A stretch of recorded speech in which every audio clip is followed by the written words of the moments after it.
नमस्कार, मैं जनवक्ता शिवम गौतम। गुजरात से एक बड़ी खबर आ रही है। गुजरात विधानसभा में भूपेंद्र पटेल की सरकार ने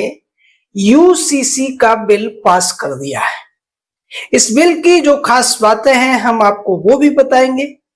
और इस तरीके से गुजरात दूसरा राज्य बन गया है विधानसभा में बिल लाकर अपने प्रदेश में यूसीसी लागू करने वाला। हालांकि गोवा में ये कानून बहुत पहले से लागू है, लेकिन उत्तराखंड में ये अभी पिछले दिनों लागू हुआ था और उसके बाद अब गुजरात सरकार ने भी इसको पास कर दिया है, जिसकी वजह से जो दूसरी पार्टियां हैं, चाहे आम आदमी पार्टी हो या कांग्रेस हो, उन लोगों ने सड़कों पर इसके खिलाफ प्रदर्शन करना शुरू कर दिया है।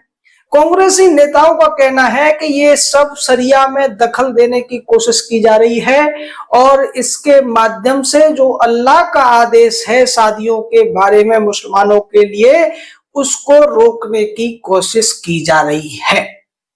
हालांकि ये लोग भूल गए कि अभी पिछले दिनों ही सुप्रीम कोर्ट ने फिर से कहा था कि यूसीसी लाने में सरकार देर क्यों कर रही है। भारत के संविधान के अनुच्छेद 44 में यूसीसी का जिक्र है और यहाँ भी गुजरात सरकार ने यह कहा है कि भारत के संविधान के अनुच्छेद 14 के अनुसार जो समानता का अधिकार दिया गया है उसको सुनिश्चित करने के लिए हम पूरे प्रदेश में शादियों के लिए, इनहेरिटेंस के लिए और दूसरे जो महिलाओं के अधिकार हैं उन सब चीजों के लिए यूसीसी लेकर आए हैं। अब समझते हैं कि इस कानून में जो मुख्य बातें हैं वो क्या है और उसका क्या असर पड़ने वाला है। इस कानून के तहत गुजरात में रहने वाले और गुजरात के उन नागरिकों पर यह कानून लगेगा जो कहीं दूसरी जगह रह रहे हैं लेकिन रेजिडेंस वो गुजरात के ही है। इस कानून के तहत जो बहुविवाह करने की प्रथा है उस पर रोक लग जाएगी, या जो दूसरी कम उम्र के विवाह की बात है जैसा कि निकाह की उम्र कम हो जाती है उस पर भी ये दिक्कत आएगी। इसके अलावा जो मेंटेनेंस का मामला है उसमें भी ये लागू होगा। पूरे जो गुजरात की महिलाएं हैं उनको समान रूप से मेंटेनेंस मिलेगा। यहाँ एक चीज जरूर है कि जो आदिवासी जिनकी परंपराएं अलग है और जिनको संविधान से संरक्षण मिला हुआ है वो इस दायरे में नहीं आएंगे, बाकी सभी लोग इस दायरे में आएंगे और जो भी नियम कानून हिंदुओं पर लागू होंगे वही मुस्लिमों पर लागू होंगे, वही क्रिश्चियंस पर भी लागू होंगे। किसी को भी एक से ज्यादा विवाह करने की छूट नहीं दी जाएगी। विवाह का रजिस्ट्रेशन 60 दिन के अंदर कराना ही पड़ेगा और अगर ये साबित होता है कि जो विवाह है वो दबाव देकर किया गया है, धोखाधड़ी से किया गया है या फिर लालच देकर दिया गया है, झांसे में लेकर किया गया है, तो फिर इस मामले में 7 साल की सजा दी जाएगी। इसके अलावा जो भारत में एक नया चलन चल गया है जिसको सुप्रीम कोर्ट ने भी मोहर लगा दी है, लिव इन रिलेशनशिप वाला जो एक चलन चल पड़ा है उसको लेकर भी इस कानून में साफ प्रावधान किया गया है कि जो लोग लिव इन रिलेशनशिप में रह रहे हैं उनको अपना रजिस्ट्रेशन कराना पड़ेगा। यानी शादियों का तो रजिस्ट्रेशन होगा ही होगा। जो लोग कोई भी स्त्री पुरुष अगर बिना शादी के एक साथ रहते हैं तो उनको भी सरकारी दफ्तर में ये रजिस्ट्रेशन कराना पड़ेगा कि वो लोग साथ साथ अपनी मर्जी से रह रहे हैं। अगर वो ऐसा रजिस्ट्रेशन नहीं कराएंगे तो फिर इस मामले में 3 साल की सजा और 10,000 रुपए का जुर्माना भी लग सकता है। इसमें सरकार ने साफ कर दिया है कि हम किसी की स्वतंत्रता में हस्तक्षेप नहीं कर रहे हैं, लेकिन नियम और कानूनों से सबको चलना पड़ेगा। उसी तरीके से जो मुस्लिम महिलाओं की प्रॉपर्टी के बंटवारे का मामला है जिस पर सुप्रीम कोर्ट ने टिप्पणी की थी कि देश के अंदर यूसीसी क्यों नहीं लागू कर दिया जाता है, तो यहाँ भी जो मुस्लिम महिलाओं का हक है वो हिंदू लड़कियों के बराबर हो जाएगा और उन्हें भी बराबर का हक मिलेगा अपने पिता की प्रॉपर्टी में, जैसा कि हिंदुओं के मामले में पहले से चला आ रहा है।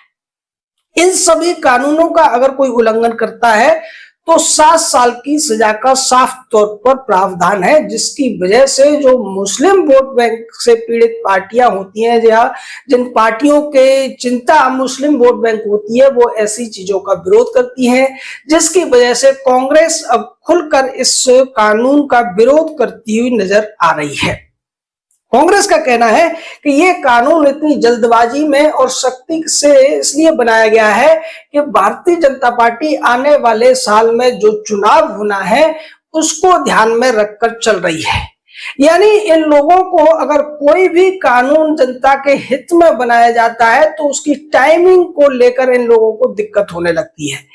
या फिर कहें कि कहीं ना कोई बहाना ये ढूंढ रहे होते हैं, जबकि भारत के संविधान का अनुच्छेद 44 कहता है कि राज्य पूरे देश में एक समान नागरिक संहिता लागू करेगा और प्रदेशों को भी यह अधिकार है कि वो अपने यहाँ कानून बनाकर इस तरीके की व्यवस्था कर सकते हैं।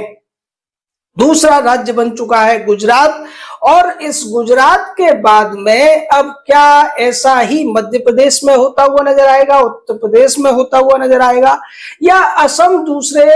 जैसे जो दूसरे बीजेपी शासित राज्य हैं, राजस्थान जैसे राज्य में ऐसी कानून को हम बनते हुए देखेंगे। अगर ऐसा कानून वहां बनता है और जब तक केंद्र सरकार ऐसा कानून नहीं लेकर आती है तो निश्चित तौर पर इसमें जो समाज के अंदर तमाम भेदभाव चल रहे थे कि एक तरफ मुस्लिम व्यक्ति को 4 शादियां करने की इजाजत थी, एक समय पर वो 4 शादियां कर सकता है, उसके बाद अगर वो तलाक देता है तो फिर कितनी शादियां वो कर सकता है इसकी कोई सीमा नहीं है। एक समय पर 4 मैक्सिमम 4 बीवियां रखने का उनको एक छूट मिली हुई थी, लेकिन इस तरीके का कानून आने के बाद में कोई भी व्यक्ति एक समय पर केवल एक बीवी रख पाएगा। और उसी तरीके से जैसा इनके निकाह में 15 साल की लड़की को बालिग मान लिया जाता है, 15 साल के लड़के को बालिग मानकर उनका शादी कर दी जाती है। दूसरी तरफ जो अन्य मजहब है, जो रिलीजन है, जैसे क्रिश्चियन होते हैं या हिंदुओं में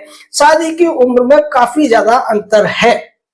इनहेरिटेंस में भी काफी सारे भेदभाव थे, और सवाल यही उठाए जाते थे कि भारत के जब सभी नागरिक समान हैं तो उन पर समान रूप से कानून क्यों नहीं लागू होना चाहिए। फिर जो लव जिहाद का मुद्दा था उसको भी इसमें एक तरीके से टैकल कर लिया गया है और साफ तौर पर कह दिया गया है कि कोई भी व्यक्ति झांसे में लेकर, जैसा कि होता है कि कई मजहबी लड़के होते हैं अपना नाम बदल के हिंदू बनकर शादी कर लेते हैं और बाद में उस लड़की को बताते हैं कि वो मुस्लिम है और फिर उसको कन्वर्ट करा लिया जाता है। अभी जैसा एक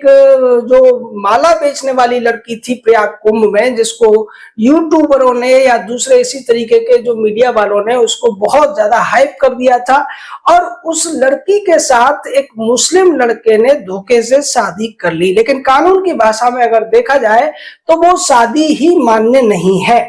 क्योंकि इस कानून में साफ कहा गया है कि दो हिंदुओं के बीच या हिंदू सिख बौद्ध के बीच में मंदिर में शादी हो सकती है, लेकिन अगर दो रिलीजन अलग अलग है, हिंदू और मुस्लिम के बीच में या मुस्लिम और क्रिश्चियन के बीच में, क्रिश्चियन और हिंदू के बीच में जो शादी होगी वो स्पेशल मैरिज एक्ट के तहत करनी पड़ेगी। अगर कोई मुस्लिम और हिंदू मिलकर मंदिर में शादी करते हैं या निकाह करते हैं तो वो वैलिड नहीं माना जाएगा। निकाह करने के लिए दोनों का मुस्लिम होना जरूरी है और हिंदू रीति से शादी करने के लिए दोनों का हिंदू या बौद्ध सिख या जैन होना जरूरी है।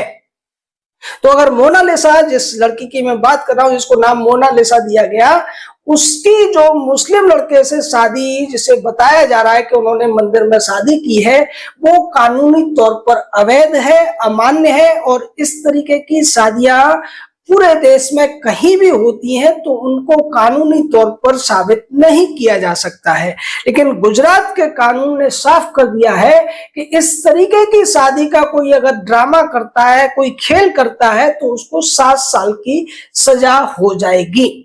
इसी तरीके से जब उत्तराखंड में कानून आया था तब भी वहां पर जो समाजवादी पार्टी, कांग्रेस, आम आदमी पार्टी, इस तरीके की या ओवैसी की पार्टी, इस तरीके की मजहबी पॉलिटिक्स करने वाली पार्टियां हैं, उन्होंने इसका विरोध किया था, लेकिन उस विरोध का कोई असर नहीं हुआ। उत्तराखंड में यह कानून लागू हो चुका है और अब गुजरात में भी यह कानून लागू हो जाएगा। गुजरात में रहने वाले सभी नागरिकों को समान रूप से एक ही कानून मानना पड़ेगा। और उम्मीद ये की जा सकती है कि गुजरात के बाद में राजस्थान, महाराष्ट्र, मध्य प्रदेश, उत्तर प्रदेश, उड़ीसा,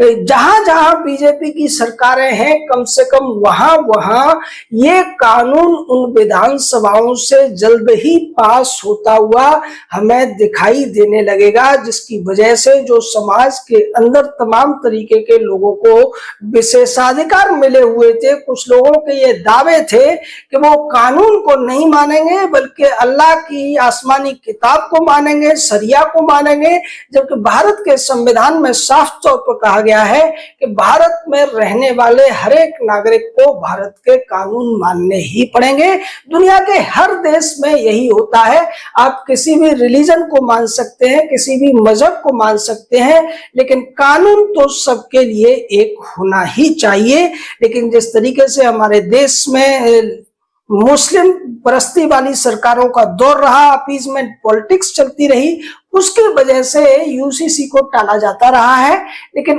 अब शायद इसको टालना उतना संभव नहीं होगा उन तुष्टिकरणवादियों के लिए। गुजरात ने जैसा एग्जाम्पल सेट किया है, वैसा ही एग्जाम्पल जब तक केंद्र सरकार इस पर कोई बड़ा कानून नहीं लेके आती है, केंद्रीय कानून नहीं लेके आती है, राज्यों के द्वारा ऐसे कानून बनाए जाते रहेंगे और उसके द्वारा देश में समानता की जो समानता है उसकी स्थापना की जाती रहेगी।